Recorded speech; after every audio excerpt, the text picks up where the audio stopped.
ಏನಾಯ್ತು? ತುಂಬ ಅಪ್ಸೆಟ್ ಆಗಿದ್ದೀರಾ ಅನಿಸುತ್ತೆ. ನಾನು ಚೆನ್ನಾಗಿದ್ದೀನಿ ವೇದಾಂತ್, ಆದರೆ ಈಗ ನಾನು ಹೇಳೋ ವಿಷಯ ಕೇಳಿದ್ರೆ ನೀವು ಅಪ್ಸೆಟ್ ಆಗ್ತೀರಾ. ಏನಾಯ್ತಮ್ಮ? ಏನು ವಿಷಯ ಹೇಳಿ.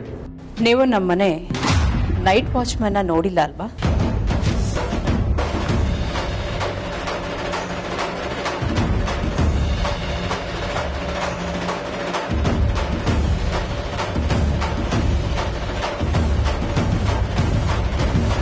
ನೈಟ್ ವಾಚ್ಮ್ಯಾನ್ ಯಾರಮ್ಮ? ಅದು ಯಾಕೆ ಹೀಗೆ ಕೇಳ್ತಿದ್ದೀರಾ?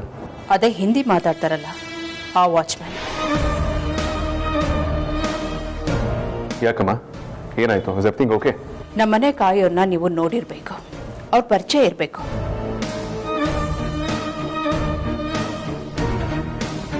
ಅವ್ರ ಬಗ್ಗೆ ನಿಮ್ಗೆ ಯಾರಿಗೂ ಗೊತ್ತಿಲ್ಲ ಅಲ್ವಾ? ಅವ್ರನ್ನ ನಿಮಗೆಲ್ಲ ಪರಿಚಯ ಮಾಡಿಸೋಣ ಅಂತ. ಅತ್ತೆ, ನೀವ್ಯಾಕೆ ಅವ್ರನ್ನ ನಮಗೆ ಪರಿಚಯ ಮಾಡಿಸ್ಕೊಡ್ಬೇಕು?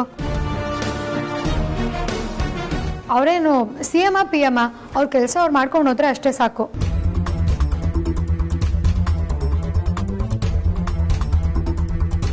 ಅವರಿಂದ ನಮ್ಗೇನಾಗಬೇಕಾಗಿದೆ? ಬಾ ವೇದಾಂತ್, ನಾವು ಹೋಗೋಣ. ಅಮೂಲ್ಯ, ಒಂದು ನಿಮಿಷ. ನೈಟ್ ನಾವು ಯಾವುದೇ ಟೆನ್ಷನ್ ಇಲ್ಲದೆ, ಭಯ ಇಲ್ಲದೆ ಆರಾಮಾಗಿ ನಿದ್ದೆ ಮಾಡ್ತೀವಿ ಅಂದರೆ ಅದಕ್ಕೆ ಕಾರಣ ವಾಚ್ಮ್ಯಾನ್ ಆಗಿರ್ತಾರೆ. ಅದಕ್ಕೆ ಅವ್ರು ಯಾರು, ಅವ್ರ ಹೆಸರೇನು ಅಂತ ತಿಳ್ಕೊಂಡು ಅವ್ರು ಮಾಡ್ತಾ ಇರೋ ಸೇವೆಗೆ ನಾವೆಲ್ಲರೂ ಸೇರಿಕೊಂಡು ಒಂದು ಥ್ಯಾಂಕ್ಸ್ ಹೇಳೋಣ ಅಂತ. ಏನಂತೀಯ ಅಮೂಲ್ಯ? ಇವಳು ಇಷ್ಟೆಲ್ಲ ಮಾತಾಡ್ತಿದ್ದಾಳೆ ಅಂದ್ರೆ ಮೋಸ್ಟ್ಲಿ ಅಪ್ಪನ ಮೇಲೆ ಡೌಟ್ ಬಂದಿದೆ ಅನ್ಸುತ್ತೆ. ಇವಳು ಯಾಕೆ ಆಗಿಂದ ನೈಟ್ ವಾಚ್ಮನ್ ಅಂತ ಬಾಯ್ ಬಡ್ಕೋತಿದ್ದಾಳೆ? ಮೋಸ್ಟ್ಲಿ ಏನೋ ಪ್ಲಾನ್ ಮಾಡಿದಾಳೆ ಅನ್ಸುತ್ತೆ. ನಾನು ಹೇಳ್ತಿರೋದು ಸರಿಯಾಗಿದೆ ಅಲ್ವಾ ಅಮೂಲ್ಯ? ಅತ್ತೆ, ನೈಟ್ ವಾಚ್ಮನ್ ಇನ್ನೂ ಬಂದಿಲ್ಲ. ನಾಳೆ ಪರಿಚಯ ಮಾಡ್ಕೊಂಡ್ರಾಯ್ತು ಬಿಡಿ. ಇಲ್ಲ ಅಮೂಲ್ಯ, ರೊಟ್ಟಿ ಬಿಸಿ ಇರಬೇಕಾದ್ರೇನೆ ತಿನ್ನಬೇಕು. ತಣ್ಣಗಾದ್ಮೇಲೆ ತಿಂದರೆ ರುಚಿ ಇರಲ್ಲ.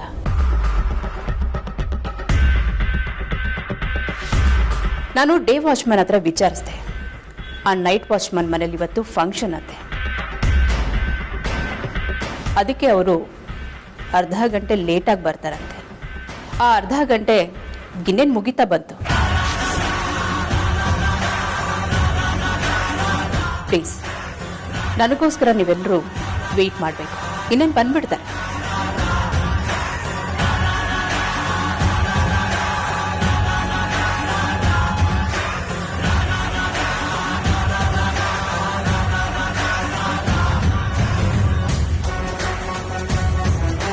ಇವಳಿಗೆ ಪಕ್ಕ ಅಪ್ಪನ ಮೇಲೆ ಡೌಟ್ ಬಂದಿದೆ. ಅದಕ್ಕೆ ಇಷ್ಟೆಲ್ಲ ಮಾಡ್ತಿದ್ದಾಳೆ. ಹೇಗಾದ್ರೂ ಮಾಡಿ ಅಪ್ಪಂಗೆ ಇವತ್ತು ಬರಬೇಡ ಅಂತ ಹೇಳಬೇಕು.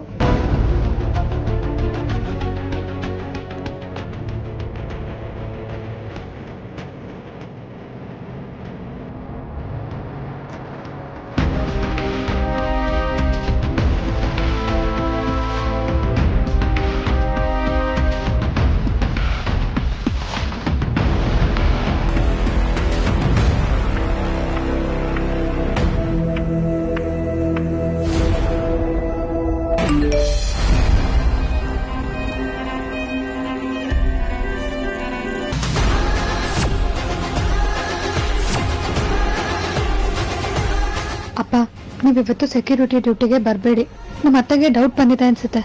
ಅಯ್ಯೋ ದೇವ್ರೆ, ಸುಹಾಸಿನಿಗೆ ನಮ್ಮ ಮನೆಯವ್ರ ಮೇಲೆ ಅನುಮಾನ ಬಂದಿದ್ಯಾ? ಹಾಗಿದ್ರೆ ಅಮ್ಮಗೂ ಇವರಲ್ಲಿ ಕೆಲಸ ಮಾಡ್ತಿರೋ ವಿಷಯ ಗೊತ್ತಾಗಿದ್ಯಾ? ಹಾಗಿದ್ಮೇಲೆ ಇವಳು ಯಾಕೆ ನಮ್ಮ ಹತ್ರ ಹೇಳ್ಕೊಳ್ಳಿಲ್ಲ? ಸುಹಾಸಿನಿಗೆ ಈಗ ಅನುಮಾನ ಬಂದಿದೆ ಅಂದರೆ ಅವಳು ಖಂಡಿತ ಸುಮ್ಮನೆ ಇರಲ್ಲ. ನಮ್ಮವ್ರಿಗೆ ಅವಮಾನ ಮಾಡಬೇಕು ಅಂತ ಹೊಂಚು ಹಾಕ್ತಿರ್ತಾಳೆ. ಮೊದಲೇ ಅವಳಿಗೆ ನಮ್ಮನ್ನು ಕಂಡ್ರೆ ಅಷ್ಟಕ್ಕಷ್ಟೇ. ಈಗ ಇವರು ಅವ್ರ ಮನೆಯಲ್ಲಿ ವಾಚ್ಮೆನ್ ಕೆಲಸ ಮಾಡ್ತಿದ್ದಾರೆ ಅಂತ ಗೊತ್ತಾದರೆ ಅವಳು ಖಂಡಿತ ಸುಮ್ಮನೆ ಇರಲ್ಲ. ಅಯ್ಯೋ, ಈಗೇನಪ್ಪ ಮಾಡೋದು ದೇವ್ರೆ? ಇವ್ರು ಬೇರೆ ಫೋನ್ ನಮ್ಮ ಮನೇಲಿ ಬಿಟ್ಟು ಹೋಗಿದಾರಲ್ಲ. ಈ ವಿಷಯನ ನಮ್ಮವ್ರಿಗೆ ಹೇಗೆ ತಿಳಿಸೋದು? ಇಷ್ಟೊತ್ತಿಗೆ ಮನೆ ಹತ್ರ ಹೋಗಿರ್ಬೋದು ಅಂತ ಅನಿಸುತ್ತೆ. ದೇವ್ರೆ, ನೀನೇ ಕಾಪಾಡಬೇಕಪ್ಪ.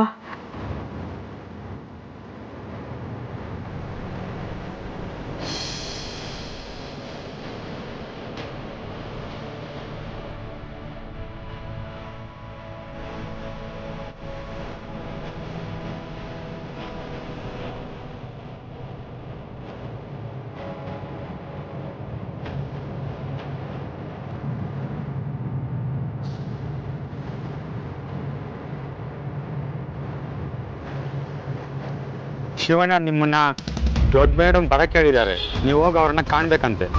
ಅಂದ್ರೆ ಸುಹಾಸಿನಿ ಮೇಡಮ್ಮ? ಆ ಶಿವಣ್ಣ ಅವರೇ. ಇದ್ದಕ್ಕಿದ್ದಾಗೆ ಇವ್ರು ಯಾಕೆ ನನಗೆ ಬರೋದಕ್ಕೆ ಹೇಳಿದ್ರು? ಇವ್ರಿಗೆ ನನ್ನ ಮೇಲೇನಾದರೂ ಏನು ವಿಷಯ ಅಂತೆ? ಅದೆಲ್ಲ ಗೊತ್ತಿಲ್ಲ.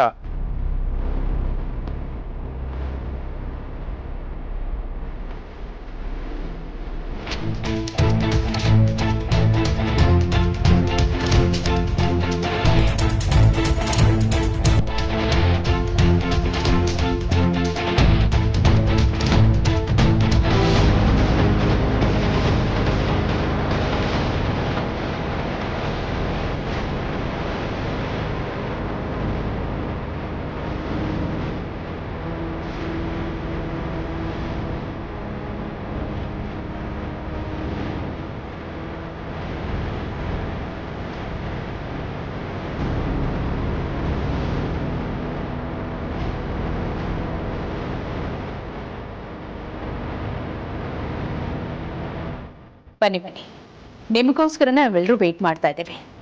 ಒಳ್ಳೆ ಸಮಯಕ್ಕೆ ಬಂದೆ.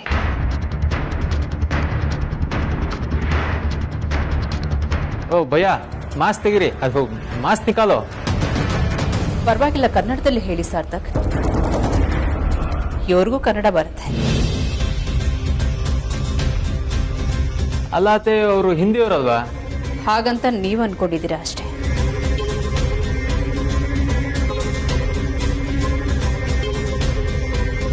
ತೆಗಿರಿ ಮಾಸ್ಕ್.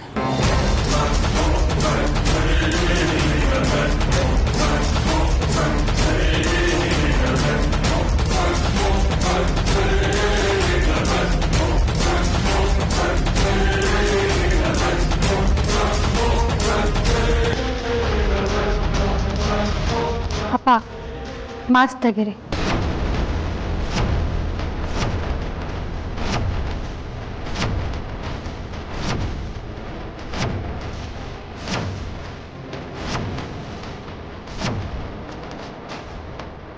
ನೀವ್ಯಾವ ತಪ್ಪು ಮಾಡಿಲ್ಲಪ್ಪ. ಧೈರ್ಯವಾಗಿ ಮಾಸ್ಕ್ ತೆಗೀರಿ.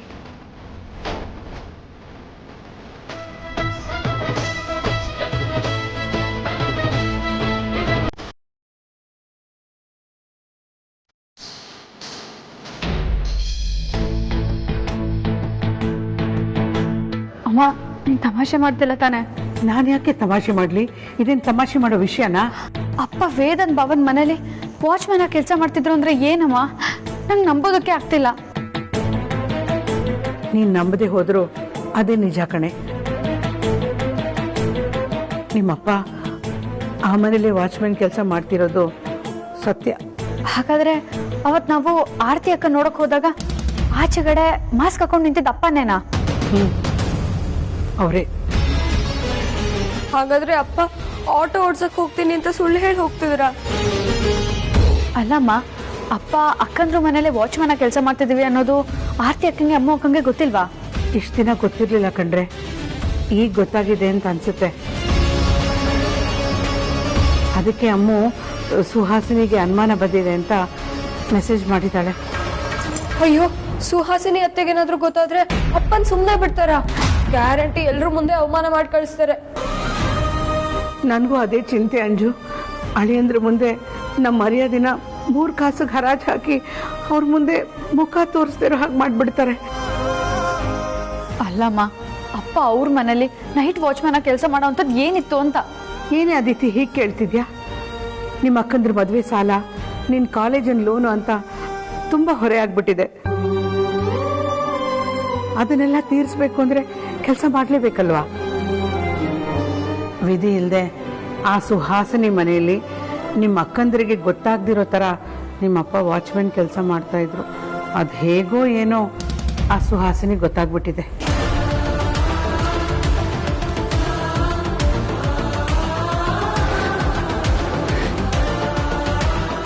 ನಾನು ನಿಮ್ಮ ಜೊತೆ ಇರೋವರೆಗೂ ನೀವು ಯಾರಿಗೂ ಹೆದರ್ಕೊಳ್ಳೋ ಅಗತ್ಯ ಇಲ್ಲಪ್ಪ. ಅಷ್ಟಕ್ಕೂ ನೀವು ಮಾಡ್ಬಾರ ತಪ್ಪೇನೂ ಮಾಡಿಲ್ಲ.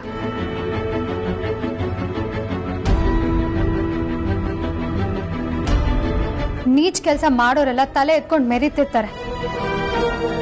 ಹಂಗಿರುವಾಗ ನೀವ್ಯಾಕಪ್ಪ ತಲೆ ತಗ್ಸ್ಬೇಕು? ಧೈರ್ಯವಾಗಿ ಮಾಸ್ಕ್ ತೆಗೀರಿ.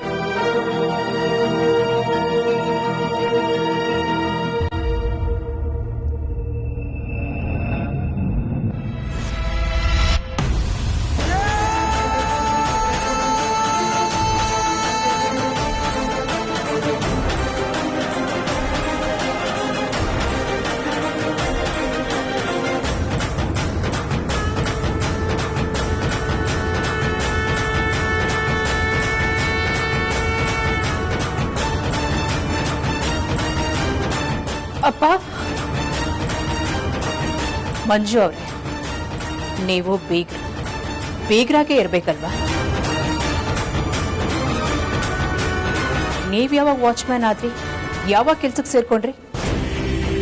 ನಮ್ಗಿದ್ ಗೊತ್ತೇ ಇಲ್ವಲ್ಲ.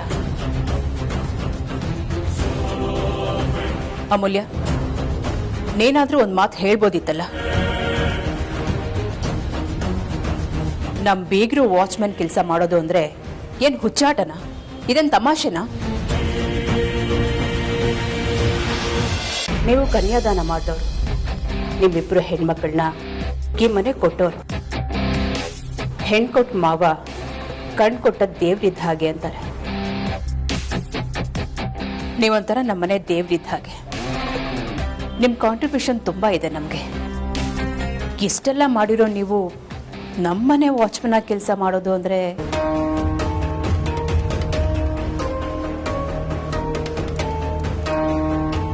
ಕೆಲಸ ಮಾಡೋರಿಗೆ 1000 ಕೆಲಸ ಇರುತ್ತೆ. ನೀವು ಬೇರೆ ಕೆಲಸ ಮಾಡೋದು ಬಿಟ್ಟು ವಾಚ್ಮನ್ ಆಗಿ ನಮ್ಮನೆಗೆ ಯಾಕೆ ಕೆಲ್ಸಕ್ಕೆ ಸೇರ್ಕೊಂಡ್ರಿ? ಆರಾಮಾಗಿರೋ ಕೆಲಸ ಅಂತನಾ ಅಥವಾ ಮಕ್ಕಳು ಮುಂದೆನೇ ಇರಬಹುದು ಅಂತ?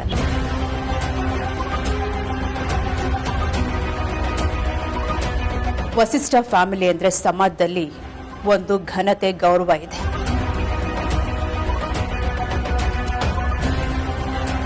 ಊರಲ್ಲಿ ಒಳ್ಳೆ ಹೆಸರಿದೆ.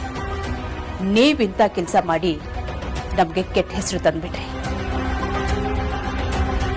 ಕೆಲ್ಸಕ್ಕೆ ಬಾರದೇ ಇರೋರು ಆಡ್ಕೊಳ್ಳೋ ಹಾಗೆ ಮಾಡ್ಬಿಟ್ರಿ. ನಾಳೆ ರೋಡಲ್ಲಿ ಹೋಗ್ತಾ ಜನ ನಿಮ್ ಬೀಗ್ರು ನಿಮ್ಮ ಮನೇಲಿ ವಾಚ್ಮನ್ ಕೆಲಸ ಮಾಡ್ತಿದ್ರಂತೆ, ಹೌದಾ ಅಂತ ಕೇಳಿದ್ರೆ ಹೌದಾ ಅಂತ ಹೇಳ್ಬೇಕಾ ಇಲ್ಲ ಇಲ್ಲ ಅಂತ ಹೇಳ್ಬೇಕಾ?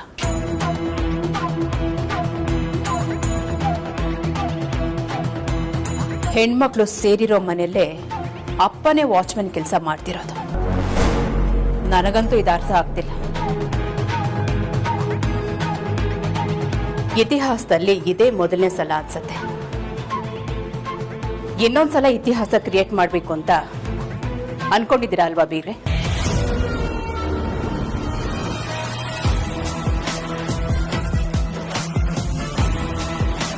ಹೌದು ಅತ್ತೆ, ನಮ್ಮಪ್ಪ ನಮಗೆ ಕಾವಲ್ಗಾರನೇ. ನಾನು ಅದನ್ನ ಹೆಮ್ಮೆಯಿಂದ ಹೇಳ್ಕೊತೀನಿ. ಕೊಟ್ಟ ಹೆಣ್ಣು ಕುಲಕ್ ಹೊರಗೆ ಅಂತ ಕೈ ತೊಳ್ಕೊಳ್ಳೋರೆ ಜಾಸ್ತಿ. ಅಂಥದ್ರಲ್ಲಿ ನಮ್ಮಪ್ಪ ಮದುವೆ ಆಗಿದ್ರು ನಮ್ಮನ್ನ ಕಾವಲು ಕಾಯ್ತಿದ್ದಾರೆ ಅಂತಂದ್ರೆ ಅದು ನಮ್ಮ ಅದೃಷ್ಟ ಅಲ್ವಾ? ನೀವು ಇನ್ನೊಂದು ಮಾತು ಹೇಳಿದ್ರಿ ಅತ್ತೆ, ಊರವ್ರ ಮುಂದೆ ಎಲ್ಲ ನಮ್ಮಪ್ಪ ನಿಮ್ಮ ಮರ್ಯಾದೆ ತೆಗೆದ್ರು ಅಂತ. ನಮ್ಮಪ್ಪ ನಿಮ್ಮ ಮರ್ಯಾದೆ ತೆಗೆಯುವಂಥ ಕೆಲಸ ಏನು ಮಾಡಿಲ್ಲ ಅತ್ತೆ. ಅವರು ನಿಮ್ಮ ಮನೇಲಿ ಕಳ್ತನ ಮಾಡಿಲ್ಲ, ದರೋಡೆ ಮಾಡಿಲ್ಲ, ಅಥವಾ ಯಾರ್ದೋ ತಲೆನ ಹೊಡೆದಿಲ್ಲ. ಅವರು ನ್ಯಾಯವಾಗಿ ದುಡ್ದು ತಿಂತಾ ಇದ್ದಾರೆ. ಇಷ್ಟು ವಯಸ್ಸಾದ್ರೂ ಕಷ್ಟಪಡ್ತಾ ಇದ್ದಾರೆ. ಸಮಾಜದಲ್ಲಿ ಗೌರವದಿಂದ ಬದುಕ್ತಾ ಇದ್ದಾರೆ.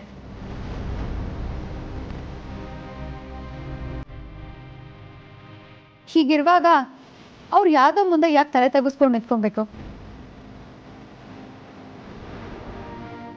ಅಪ್ಪ, ನೀವು ಅಷ್ಟೇ ಮಾಡ್ಬಾರ್ದು ತಪ್ಪು ಮಾಡಿದ್ದೀನಿ ಅನ್ನೋ ಥರ ತಲೆ ತೆಗೆಸ್ಕೊಂಡು ನಿಂತ್ಕೊಬೇಡಿ.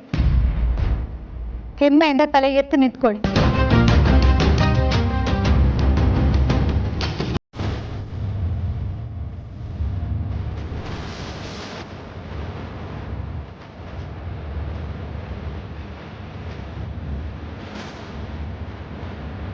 ಅತ್ತೆ, ನಮ್ಮ ಅಪ್ಪನ ಜಾಗದಲ್ಲಿ ಬೇರೆ ಯಾರಾದರೂ ಇದ್ದಿದ್ರೆ ಇಷ್ಟೊತ್ತಿಗೆ ಏನು ಮಾಡ್ತಿದ್ರು ಅಂತ ಯೋಚನೆ ಮಾಡಿ.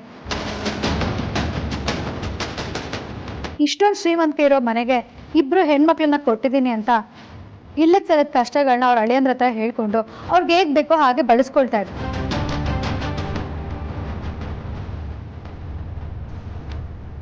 ಆದರೆ ನಮ್ಮಪ್ಪ ಇಷ್ಟು ದಿನದಲ್ಲಿ ನಿಮ್ಮ ಹತ್ರ ಆಗಲಿ ನಿಮ್ಮ ಮಕ್ಕಳ ಹತ್ರ ಆಗಲಿ 1 ರೂಪಾಯಿಗೂ ಕೈ ಚಾಚಿಲ್ಲ. ನನಗೆ ಕಷ್ಟ ಇದೆ ಅಂತ ಹೇಳ್ಕೊಳ್ಳಿಲ್ಲ.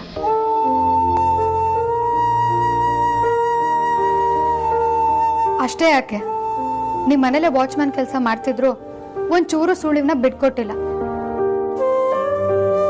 ಬಿಟ್ಕೊಟ್ಟಿದ್ರೆ ನಿಮ್ಮ ಮಕ್ಕಳಾದ್ರೂ ಏನ್ ಮಾಡ್ತಿದ್ರು ಅಂತ ಒಂದ್ಸಲ ಯೋಚನೆ ಮಾಡಿ. ವೇದಾಂತ್ ಮತ್ತೆ ವಿಕ್ಕಿ ಭಾವನೆ ಸೇರ್ಕೊಂಡು ಅಪ್ಪ ಮಾಡಿರೋ ಸಾಲನ ತೀರಿಸಿ ಅವರಿಗೆ ಮನೆ ಕಟ್ಕೊಟ್ಟಿರೋರು. ಆದರೆ ನಮ್ಮಪ್ಪ ಸ್ವಾಭಿಮಾನಿ ಆಗಿದ್ದಕ್ಕೆ ಯಾರ ಮುಂದೆನೂ ಕೈ ಚಾಚದೆ ವಾಚ್ಮನ್ ಕೆಲಸ ಮಾಡ್ಕೊಂಡು ಹೋಗ್ತಿದ್ದಾರೆ. ಬರೋ ಅಲ್ಪ ಸ್ವಲ್ಪ ಸಂಬಳದಲ್ಲಿ ಸಂಸಾರನ ನಡೆಸ್ಕೊಂಡು ಹೋಗ್ತಿದ್ದಾರೆ. ವಾಚ್ಮನ್ ಕೆಲಸ ಮಾಡಿಕೊಂಡು ಅವ್ರ ಜೀವನನ ಅವ್ರು ನಡ್ಸ್ಕೊಂಡು ಹೋಗ್ತಿದ್ದಾರೆ. ಇದ್ರಲ್ಲಿ ಏನ್ ತಪ್ಪಿದೆ? ಮಾಡೋ ಕೆಲಸ ನ್ಯಾಯವಾಗಿರ್ಬೇಕಷ್ಟೆ.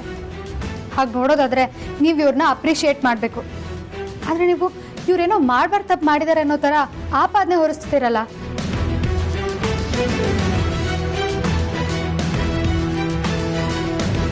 ಮುಂದೊಂದು ದಿನ ಈ ಥರ ಆಗುತ್ತೆ ಅಂತ ನನಗೆ ಚೆನ್ನಾಗಿ ಗೊತ್ತಿತ್ತು. ಯಾಕಂದರೆ ಅಪ್ಪ ವಾಚ್ಮನ್ ಕೆಲಸ ಮಾಡ್ತಿದ್ದಾರೆ ಅಂತ ನನಗೆ ಮುಂಚೆನೇ ಗೊತ್ತಿತ್ತು.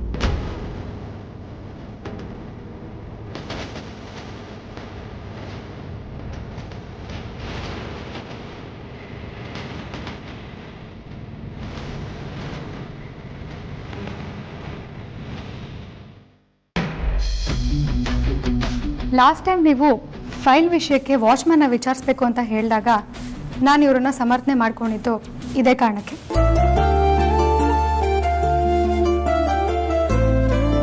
ಅವತ್ತೇ ನಾನು ಅಪ್ಪಂಗೆ ವಾಚ್ಮನ್ ಕೆಲಸ ಮಾಡಬೇಡ ಅಂತ ಹೇಳೋಣ ಅಂದ್ಕೊಂಡೆ. ಆದರೆ ಅವರೇನೋ ಮಾಡಬಾರ್ದು ಕೆಲಸ ಮಾಡ್ತಿಲ್ವಲ್ಲ ಅಂತ ಅಂದ್ಕೊಂಡು ಸುಮ್ಮನಾದೆ.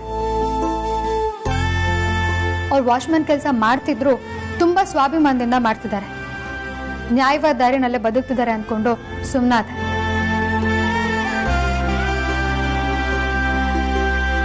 ನಾವು ಅವ್ರ ಮಕ್ಕಳಾಗಿ ಹುಟ್ಟಿದಕ್ಕೂ ಸಾರ್ಥಕ ಅನಿಸ್ತಿದೆ.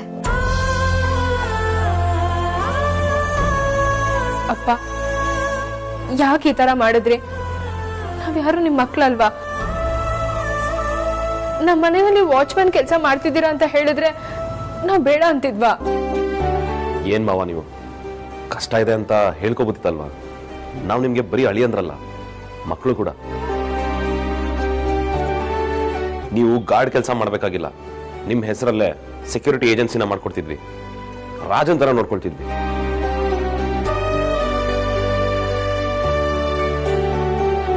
ಆದ್ರೆ ನೀವು ನಮ್ಮಿಂದ ಯಾಕೆ ವಿಷಯ ಮುಚ್ಚಿಟ್ರಿ ಅಂತ ಗೊತ್ತಾಗ್ತಿಲ್ಲ ಮಾವ. ಏ ಅಮ್ಮು, ನೀನಾದ್ರೂ ಹೇಳ್ಬೋದಿತ್ತಲ್ವಾ? ಹೌದು ರೌಡಿನಾದ್ನಿ, ನೀನ್ ಯಾಕೆ ನಮ್ಮಿಂದ ವಿಷಯ ಮುಚ್ಚಿಟ್ಟೆ? ಹೇಳ್ಬೇಕು ಅಂತಾನೆ ಅನ್ಕೊಂಡೆ ಬಾಬಾ, ಆದ್ರೆ ಅಪ್ಪನ ಕೆಲ್ಸಕ್ಕೆ ತೊಂದರೆ ಆಗುತ್ತೆ ಅಂತ ಸುಮ್ಮನಾದೆ. ಆ ಥರ ಎಲ್ಲ ಹೇಳ್ಬೇಡ ಅಮೂಲ್ಯ. ನಾನೇನು ಬೇಕು ಅಂತ ಮಾತಾಡಲಿಲ್ಲ. ವಿಷಯ ಹೇಗೆ ಅಂತ ನೀನು ಮೊದಲೇ ಹೇಳ್ಬೋದಿತ್ತಲ್ಲ. ಬೇಗ್ರೆ ನಮ್ಮನೇಲಿ ವಾಚ್ಮ್ಯಾನ್ ಕೆಲಸ ಮಾಡ್ತಿದ್ದಾರೆ ಅಂತ ನನಗೂ ಗೊತ್ತಿರಲಿಲ್ಲ. ಇವತ್ತು CCTV ರಿಪೇರಿ ಮಾಡ್ತಾ ಫೋಟೇಜ್ ನೋಡ್ತಿರ್ಬೇಕಾದ್ರೆ ನಮ್ಮನೆಗೆ ಯಾರೋ ಹೊಸ ವಾಚ್ಮ್ಯಾನ್ ಬಂದಿದ್ದಾರೆ ಅಂತ ಗೊತ್ತಾಯ್ತು. ಅವ್ರು ಯಾರು, ಅವ್ರ ಬ್ಯಾಕ್ಗ್ರೌಂಡ್ ಏನು ಅಂತ ತಿಳ್ಕೊಳ್ಳೋಣ ಅಂತ ಕರೆಸಿದಾಗ ನಮ್ಮ ಬೀಗ್ರೆ ನಮ್ಮನೆ ವಾಚ್ಮ್ಯಾನ್ ಕೆಲಸ ಮಾಡ್ತಿದ್ದಾರೆ ಅಂತ ಗೊತ್ತಾಯ್ತು. ಇಲ್ಲಾಂದ್ರೆ ಇನ್ನೂ ಗೊತ್ತಾಗ್ತಿರ್ಲಿಲ್ಲ.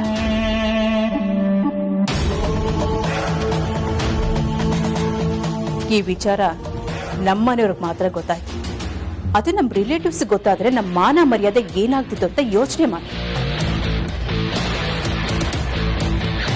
ಅಮ್ಮ, ಮಂಜು ಅಪ್ಪ ನಮ್ಮನೇಲಿ ವಾಚ್ಮನ್ ಕೆಲಸ ಮಾಡಿರೋದು ನಮ್ಗೆ ಅವಮಾನ ಆಗುತ್ತೆ ಅಥವಾ ನಮ್ಮ ಗೌರವಕ್ಕೆ ಧಕ್ಕೆ ಬರುತ್ತೆ ಅಂತ ನಾವು ಯೋಚನೆ ಮಾಡೋದು ತಪ್ಪಮ್ಮ.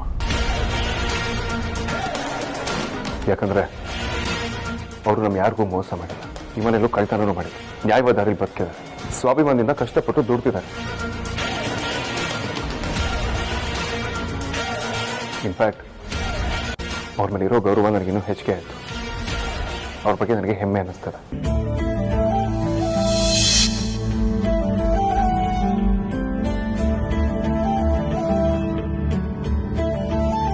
ಅಂಡ್ ಒನ್ ಮೋರ್ ಥಿಂಗ್ ಅಮ್ಮ,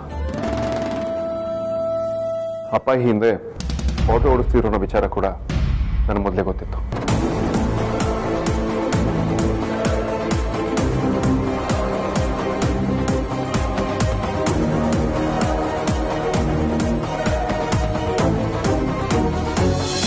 ಅಪ್ಪ ನೀವಾ?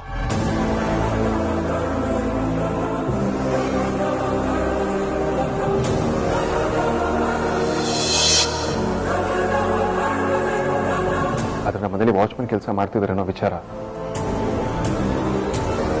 ಈಗ ನನಗೆ ಗೊತ್ತಾಗಿತ್ತು.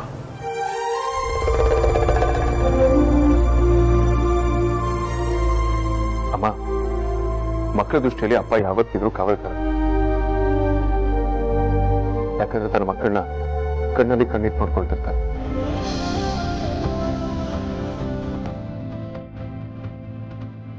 ಈ ಹೆಣ್ಮಕ್ಳ ವಿಚಾರ ಬಂದಾಗ ಮಂಜು ಅಪ್ಪ ಜಾಸ್ತಿ ಪ್ರೀತಿ ಕಾಳಜಿ ಕೊಟ್ಟೆ ನೋಡ್ಕೊಂಡಿದ್ದಾರೆ.